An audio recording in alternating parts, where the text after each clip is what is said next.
Oi, gente, sejam muito bem-vindos ao podcast de Portas Abertas. Eu sou a Rafaela Ortega. Eu sou a Mari Barroso. E eu sou a Sofia Marques. E eu sou o João Pedro Urbano. E hoje a gente abre o microfone para falar sobre os bastidores do nosso mini documentário de Portas Abertas. Um projeto que nasceu da escuta e da coragem de pessoas que decidiram compartilhar um dos momentos mais marcantes de suas vidas. O instante em que começaram a se entender diferentes, seja em gênero e seja em sexualidade. Ao longo do documentário, a gente ouviu histórias reais de pessoas LGBTQIAPN+, que contaram com muita generosidade como foi esse estalo, essa virada de chave em que a identidade se revelou de alguma forma.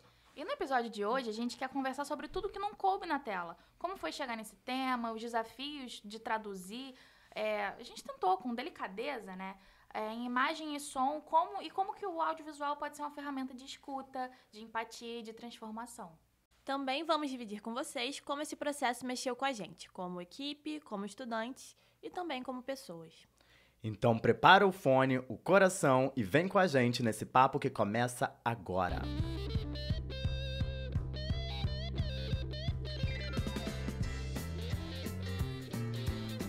Então, pessoal, vamos começar abrindo a porta? Seguinte, nós abrimos uma caixinha de perguntas lá no nosso Instagram e os nossos amigos responderam com perguntas sobre o podcast. E aí eu trouxe aqui para dar início, para guiar o nosso episódio. Então, todos confortáveis? Tá tudo bem por aí? Vamos lá, Vamos lá, Mário. Eu vou começar aqui então com a primeira pergunta, que foi como que surgiu a ideia do documentário? Teve algum momento específico, uma conversa? Como é que a gente chegou nisso, hein? Quem deu a primeira ideia, chamou a equipe para conversar, fui eu. Com uma semente de uma ideia, na verdade, a gente desenvolveu tudo muito junto no próprio fazer do documentário. Mas, para mim, a ideia inicial chegou porque a gente está no mês do orgulho, né, em junho. E eu sempre pensei muito sobre como, tipo assim, o que significa o orgulho. O orgulho é uma coisa só da gente pra fora, tipo, é uma performance que pessoas LGBT fazem para mostrar que estão felizes. Ou seria outra coisa? Pra mim, sempre significou outra coisa. Pra mim, sempre significou como o que dentro de mim, como uma pessoa LGBT, é bonito, que eu considero bonito, legal, que é algo que eu queira levar para fora, para uma sociedade heteronormativa e que outras pessoas compartilham disso. Acho legal também frisar que todos os integrantes do documentário, seja dele da produção, seja aqueles que foram entrevistados, são pessoas que fazem parte da comunidade. Acho que é bem importante frisar isso, porque é algo que diz não sobre os outros, mas diz sobre nós também. Pois é, isso é muito importante, a partir do nosso olhar também, né? Até para editar, para contar essa história, deixa mais humano, deixa mais próximo. Acho que tem todo um cuidado em tentar não estereotipar, em olhar pelo olho do outro, né? E pensar o que eu gostaria, como eu gostaria de estar contando a minha história, para ter cuidado de contar a história do outro. E é aquela coisa, né? É muito chato quando pessoas terceirizadas falam sobre nós, né? A gente tem voz, nós podemos falar sobre nós mesmos. E nada mais do que falar sobre nós mesmos, né? E bom, a próxima pergunta, eu vou até contextualizar aqui, sem spoilers, tá? Mas que o nosso documentário ele começa com a história de um aluno que chega para o professor e que entrega um bilhete pedindo para ser tratado no gênero masculino. E a pergunta aqui foi por que a gente decide começar com esse relato? E aí eu acho que conforme a gente foi coletando essas histórias, a gente foi percebendo, a gente foi chegando muito nesse ponto de virada, nesse momento em que as pessoas se descobrem elas mesmas no mundo e que quando a gente ouve essa história do professor, faz sentido. Podia ser o plot para começar a história, podia ser o momento em que um adolescente de 12, 13 anos está se descobrindo. E aí a gente realmente abre a porta para outras pessoas que já passaram por isso. E a gente, claro, não pôde trazer o adolescente. Ele é um adolescente, né? Precisava de um pouco mais de trabalho para trazer direito, a assinatura dos pais. E até intimidade, porque ele está vivendo isso agora, né? E acho que começar por isso foi abrir a porta para quem já passou. E é bem nessa idade, né, Mariana? Que as pessoas realmente começam a aflorar o seu gênero, sua sexualidade. Porque eu vejo muitas pessoas ignorantes, conservadoras, falando que não existe criança trans, não existe adolescente trans. Gente, a pessoa nasce assim. Ela não vira, ela não... Olha, escutei o álbum da Lady Gaga e tal, nossa, virei. Não, não é assim. É uma condição que a pessoa nasce e vai desenvolvendo ao longo da sua vida. E aqui, então, vamos para a próxima pergunta, que a gente recebeu, que foi, durante a produção, o que mais surpreendeu ou tocou durante os depoimentos? Quem começa essa? Pra mim, pegou muito. A gente entrevistou muitas pessoas diferentes, muitas letras diferentes da sigla LGBTQIA+. E mesmo sendo pessoas tão diferentes, com vivências tão diferentes, que vêm de lugares diferentes, tem esse âmago da coisa, essa coisa que todo LGBT compartilha, que é esse se sentir diferente em uma sociedade onde te dizem que tem um modelo do que é normal, e você, como criança, como adolescente, como jovem, como um ser humano no mundo, aprendendo a viver pela primeira vez, né, como todo mundo, se sentindo diferente. E eu acho isso muito bonito. Isso, pra mim, identificar isso em tipos muito diferentes de pessoas foi muito bonito. O processo me fez refletir como que é importante a representatividade. Estar junto de pessoas que sejam minimamente parecidas conosco, né? Porque a trajetória de uma pessoa LGBTQIA+, é muito solitária, né? Então, a partir do momento onde você se enxerga em outra pessoa, você vem com uma perspectiva completamente diferente para aquilo que você tem da sua própria vida, né? E o Minidoc veio muito como isso, como se ver é importante, como ouvir o outro é importante e como isso é uma força que incentiva, que nos realmente dá força e traz força para todos nós. Eu digo sempre que as minorias, elas tendem a se unir, né? Uma grande prova disso é o nosso grupo, né? Que é composto por pessoas LGBTQIAPN+. Então, quando você chega numa universidade elitista pra caramba, que é a PUC, que você quase não vê pessoas assim, eu acho que quando você chega com essa abordagem acolhedora, você vai quebrando aquela casca, porque a pessoa LGBTQIAPN+, muitas vezes vem para esses espaços assim, armada, né? Quando você dá o mínimo de segurança para ela, essa casca assim, ela quebra e a pessoa realmente consegue ser mais plena nesse ambiente. Eu vou aproveitar a sua resposta, Rafa, para já pular para a próxima pergunta, que foi como foi abordar as pessoas para esse documentário. E aí eu também já trago aqui uma informação que a gente quis deixar livre. A gente já sabia que ia entrevistar algumas pessoas, mas seria muito interessante olhar em volta e até pensar também esse perfil da nossa universidade. E foi isso que a gente fez em algumas das entrevistas. Então, para vocês, como é que foi abordar e chegar nessas pessoas?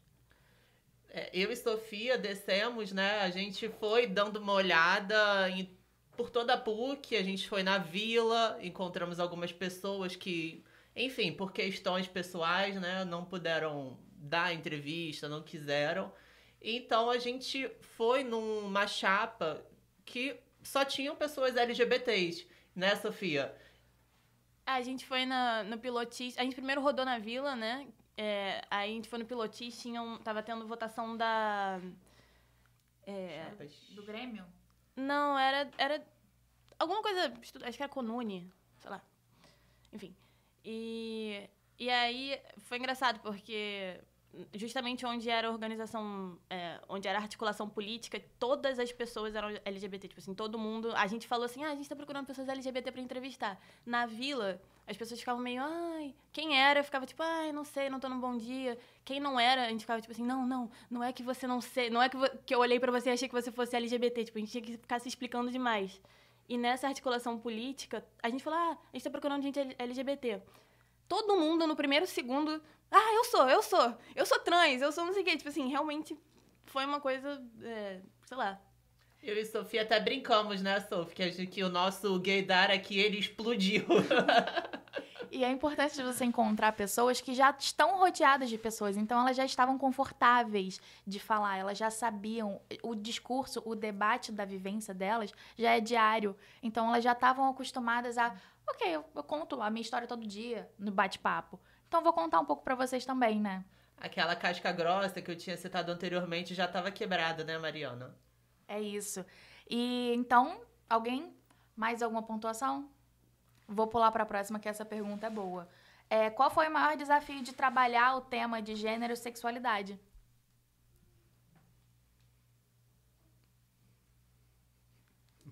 Eu vou começar respondendo. Tá bem. Eu acho que ser delicado com a história do outro é o maior desafio. Você saber contar uma história que não é sua, mas que você entende e que às vezes você vive na pele. E que às vezes você nem vive, porque você não, às vezes não faz parte de todas as letras e você não tá na pele do outro, né? Eu acho que ter o cuidado daquilo que a gente até falou aqui de eu quero que a minha história seja contada com delicadeza, então eu vou ter cuidado pra contar a história do outro. Tem a questão, Mari, também, né, de cada vivência ser uma vivência, né? A vivência de uma pessoa LGBT da Zona Sul privilegiada não vai ser a mesma de uma da Zona Oeste, da Zona Norte, né? Que todo dia tem que estar ali lutando pelo respeito. É muito triste você ter que lutar para ser respeitada, né? Ser respeito deveria ser algo que vem incluso no nascimento, né, do ser humano, né? Ninguém deveria ter que ficar, enfim, né, pedindo por isso. Sobretudo sobre corpos trans, né? Acho que a gente tem que fazer esse recorte, né? Que corpos trans, eles realmente têm um desafio muito maior e ouvir a história de pessoas que estão fora dessa cisgeneralidade que é realmente o mais desafiador, né? Porque a gente tende muito a colocar o nosso eu na frente de tudo, né? É aquilo, somos seres humanos, somos seres egóicos por natureza, né? Então, olhar o diferente sem essa estigma, né, do diferente é o que faz a total diferença, né? Porque é sobre o tratamento, né? Que é ser visto, ser humanizado, né? Que faz total a diferença.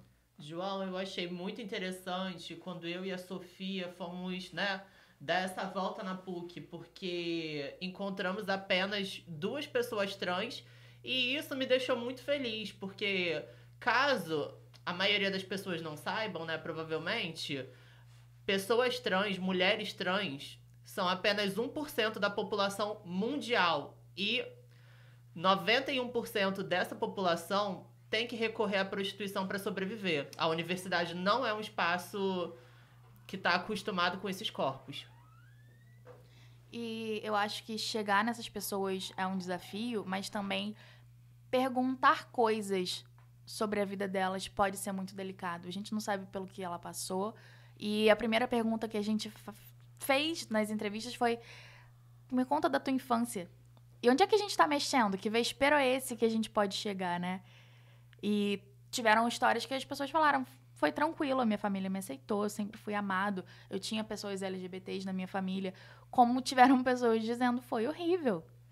Então, como é que a gente vem costurando essas histórias?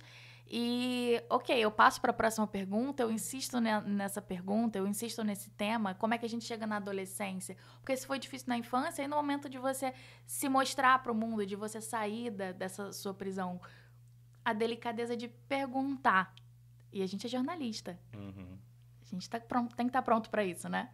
É aquilo, né? A delicadeza de perguntar e a delicadeza de ouvir, né?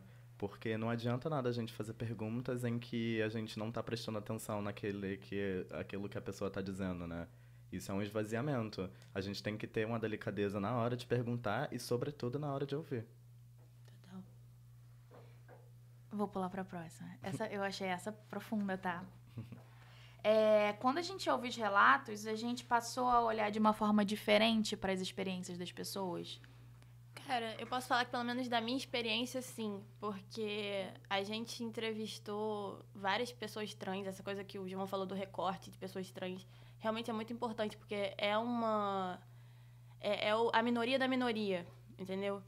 Então, e como a gente entrevistou, acho que foram 2 ou 3, 2 pessoas trans, essa coisa da delicadeza, eu não me sentia confortável para mexer na dor deles. Mas eles se abriram de uma tal forma, principalmente a Gal, para falar disso, se entregou tanto, entendeu? Uma coisa que pode ser que seja dolorida para ela ou não, enfim.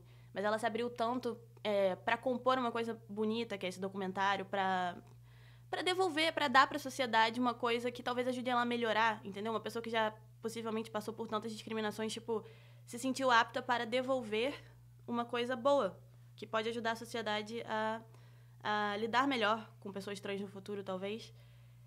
Essa disponibilidade eu achei muito surpreendente. Eu achei muito legal, nem exatamente muito legal, mas quando eu ouvi o Nicolas contando que por ele já ter passado muitos anos como mulher, antes da transição, ele quando tá andando sozinho na rua e ele passa por uma mulher, ele tem o cuidado de atravessar para não assustar ela, porque ele sabe como é ser uma mulher sozinha na rua.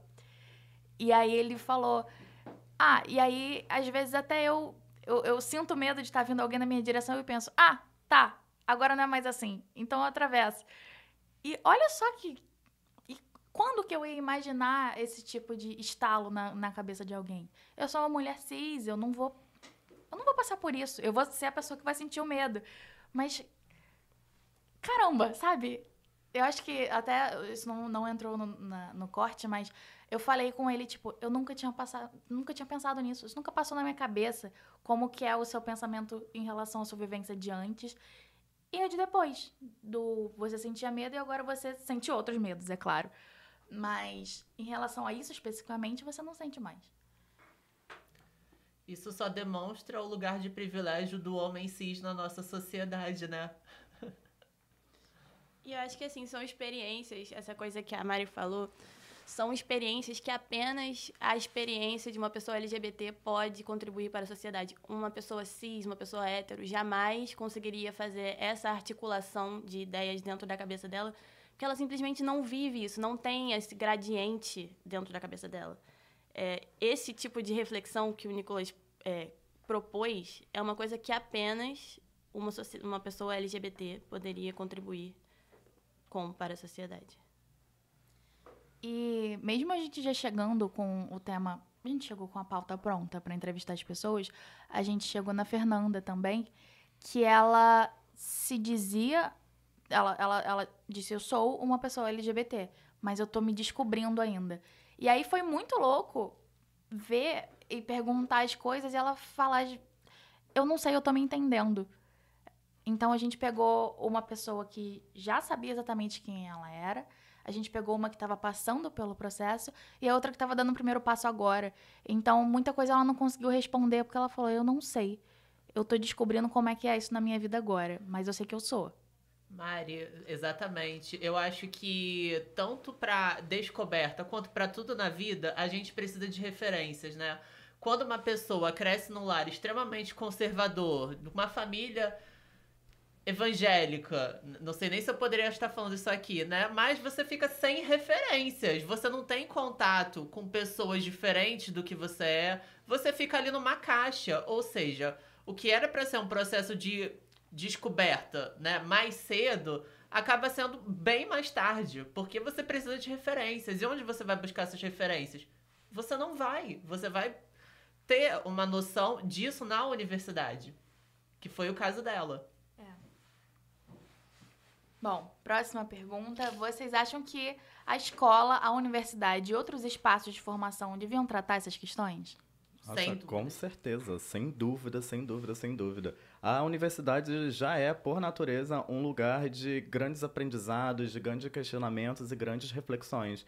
Quando você traz a oportunidade de trazer uma reflexão maior, sobretudo sobre gênero e sexualidade, é infinito as reflexões que podem vir a partir disso, né? A universidade é um lugar de conhecimento e, debatendo questões de gênero, sexualidade, só afloram cada vez mais a construção de uma sociedade mais plural, mais justa e mais igualitária. Eu não vou mentir, gente. Eu cheguei na universidade né? Embora sendo uma pessoa LGBTQIAPN+, com pensamentos, assim, extremamente conservadores. Infelizmente, ninguém tá imune disso, né? E eu acho que, assim, a universidade me moldou como ser humano, eu diria assim.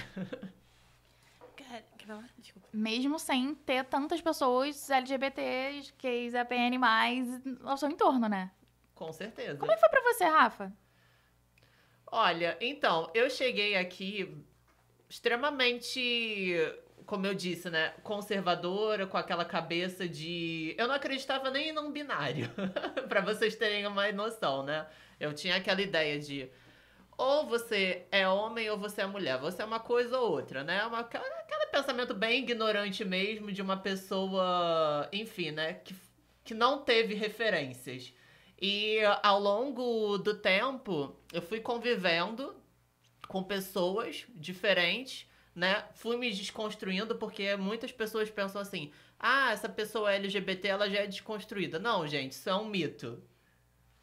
E comigo foi assim. Boto fé. Cara, eu acho que principalmente quando se fala de gênero, a universidade e a escola, né? Deveriam... A universidade, mais do que a escola, tem a contribuir com essa discussão, assim. E eu acho que é muito importante, inclusive, para pessoas que não são LGBT. Tipo assim, você entender certas coisas sobre... Principalmente mulheres na sociedade. Tipo, você entender como que... Porque isso é uma coisa que já esteve em alta. Quando nós éramos adolescentes, por exemplo, as pessoas falam muito que a geração da lacração, mas a gente teve acesso a esses debates muito na internet. E hoje, essa geração que está chegando na faculdade agora, que tem tipo uns 19, 20 anos, eu sinto que é uma geração que foi um pouco privada. Isso parou de ser legal. Isso começou a ser visto como uma coisa mimimi, como uma coisa chata de novo. Então, muita gente chega aqui sem ter acesso a esse debate de gênero. Muita gente chega aqui sem ter noção do quanto o seu gênero, o gênero que te foi dado no seu nascimento, tem impacto na sua vida. Então, acho que, novamente, é uma contribuição que não apenas, mas principalmente pessoas do espectro LGBT têm a oferecer para a sociedade toda.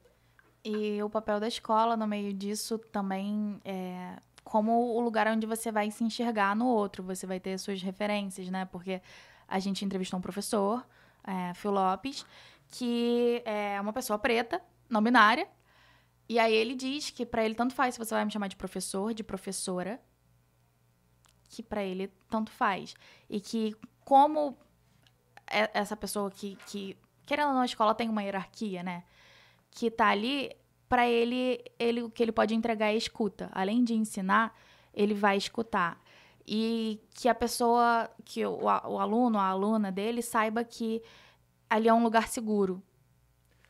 Mari, eu acho, né, como eu estava falando anteriormente, você só aprende a respeitar, a entender quando você convive, né? Essas crianças que são alunos desse professor já vão, assim, crescer sem um preconceito. Eu tenho uma amiga que ela tem um filho e a irmã dela é uma mulher trans. E aí todo mundo fica falando: ah, mas, poxa, vai deixar esse menino conviver com essa tia trans? Poxa, vai virar trans também. Aí vai falar: não, porque isso é uma coisa que você já nasce. O que ele vai aprender é respeitar. Saber que existem pessoas trans, que existem pessoas diferentes do que ele é. E tá tudo bem. Não tá tudo bem. Tá tudo ótimo. Porque a gente precisa disso. Respeito com a diversidade. Todo mundo tem o direito de ser o que é. Porque, assim, a gente é cidadão na hora de pagar nossos impostos, mas a gente não é cidadão na hora de ter respeito, de ser reconhecido na sociedade. Não, né? Isso tá errado. E como jornalistas, e então assumindo o papel de produtores de audiovisual, como que vocês e a gente, pode usar isso como luta contra preconceito e contra discriminação? Isso o quê? No caso, usar o audiovisual e a nossa voz no jornal e, sabe, nosso papel de comunicadores. A partir do momento que a gente tá produzindo conteúdo audiovisual e colocando na internet, querendo ou não, a gente tá produzindo conhecimento pro mundo, entendeu? Qualquer pessoa que acessar esse link, querendo ou não, talvez saia com... Talvez, né? Porque eu digo que tem pessoas que são extremamente difíceis de lidar, né? Mas que, infelizmente, né? A gente tem que lidar. Que pode ser que saiam com essa sementinha plantada na cabeça, né? Que essa sementinha, ela floresça e que a pessoa reflita, né? Mais sobre o que ela tá fazendo no mundo, né? Porque eu acho que não precisa ser nem um especialista em qualquer coisa pra saber que é mais do que obrigação respeitar o próximo, independente de qualquer coisa. Total. Cara, tem uma jornalista que, a Fabiana Moraes, tem um livro chamado A Pauta é uma Arma de Combate. Ela fala muito do jornalismo como um amolador de facas. Isso é, o jornalismo que não se propõe a se posicionar, que fica nesse papel da neutralidade, da isenção, né, que é o jornalismo que a gente idealiza, ele não serve a nenhum papel na sociedade além do de perpetuar estruturas de poder e violência que já existem. E ela tem um conceito que é o de driblar. Ela é uma mulher preta, nordestina, e ela, do lugar dela, adentra espaços onde as pessoas só dão para ela, por exemplo, assim, fala da sua experiência, fala aí da sua experiência, como muitas minorias muitas vezes são enquadradas. E ela entra nesses lugares sobre esse pretexto e ela dribla. Ela fala, na verdade, o que ela quer. E eu acho que o que a gente fez aqui, tudo bem que a gente está numa universidade, um lugar que a gente tem mais liberdade para escolher pautas que a gente queira sem ser tolhido. Mas eu acho que a nossa própria escolha de pauta, a nossa visão de que isso que a gente escolheu para o nosso documentário é uma pauta, isso é um drible. Isso, se fosse fora da universidade, seria um drible. Seria a gente dando voz para uma coisa que nós enxergamos e que talvez o resto da sociedade não enxergue. Então, eu acho que esse é o nosso superpoder. A gente tem que ter o senso crítico, e a gente tem que ocupar espaços, e a gente tem que usar isso para o bem, e não para amolar as facas. Pessoal, eu acho que é isso. Acho que a gente está entregando um mini documentário lindo para o mundo. E eu espero que as pessoas gostem. Foi muito especial produzir esse documentário com vocês, gente. Eu acho que, assim, era pra fechar com chave de ouro, né? Porque eu e o João não vamos nos formar agora, mas Mari e Sofia vão, né? Eu acho que, assim, encerrar com esse trabalho lindo é uma coisa excepcional. Com certeza. Dar voz e ouvir vozes, né? Isso é, sobretudo, um pilar do jornalismo. É isso, pessoal. Muito obrigado. A gente gostou muito de estar aqui, a gente gostou muito de produzir esse episódio e o documentário. E vamos pedir para vocês se inscreverem no canal do YouTube da turma, que é Um Passarinho Me Contou. Eu tenho certeza que vocês vão amar ficar por dentro de todas as novidades. Muito obrigada por assistirem. Valeu!